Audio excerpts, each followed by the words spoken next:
ধীরে ধীরে নামছে পারদ, উত্তরে হাওয়া প্রবেশে ঠান্ডা আরও খানিকটা অনুভূত হচ্ছে। জাঁকিয়ে শীত পড়তে আর বেশি সময় বাকি নেই।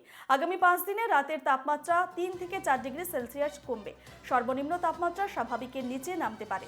শনি রবি থেকে আবহাওয়া অনেকটা বদলে যাবে। রাজ্য জুড়ে শীতের আমেজের সম্ভাবনা রয়েছে। ধীরে ধীরে নামছে পারদ, উত্তরে হাওয়া প্রবেশে ঠান্ডা আরও খানিকটা অনুভূত হচ্ছে। এ নিয়ে বিস্তারিত জানবো। সরাসরি রয়েছেন আমাদের প্রতিনিধি সৌরজ্যোতি বন্দ্যোপাধ্যায়। সৌরজ্যোতি, কলকাতা সহ রাজ্যের বিভিন্ন প্রান্তে কবে নাগাদ ঠিক শীতের আমেজ পাবে বাংলা, কি জানাচ্ছে হাওয়া অফিস?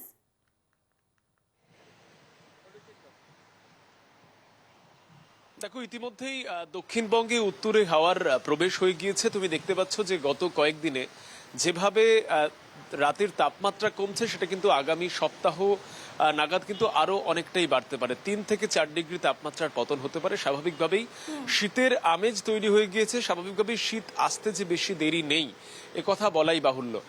সকাল থেকে কিন্তু বিভিন্ন জেলায় কুয়াশার দাপট, বিভিন্ন জায়গায় ঘন কুয়াশা তৈরি হয়েছে। তার মধ্যে যেমন 2 চব্বিশ পরগনা রয়েছে, কলকাতা রয়েছে, নদিয়া, বিশেষ করে পশ্চিম বর্ধমান, বীরভূম, এই জেলাগুলিতে কিন্তু কুয়াশা রয়েছে। যদিও দিনের যদি তুমি তাপমাত্রা জিজ্ঞাসা করো, ভোরের দিকে শীত অনুভূত হলেও বেলা বাড়লে যে শুষ্ক আবহাওয়া, সেটা কিন্তু তার একই রকম রুক্ষতা নিয়ে বজায় থাকবে। এই মুহূর্তে বাতাসে আর্দ্রতা নেই, ফলত নতুন করে বৃষ্টিপাতের সম্ভাবনাও কিন্তু আলিপুর আবহাওয়া দপ্তর তরফ থেকে জানা যাচ্ছে না।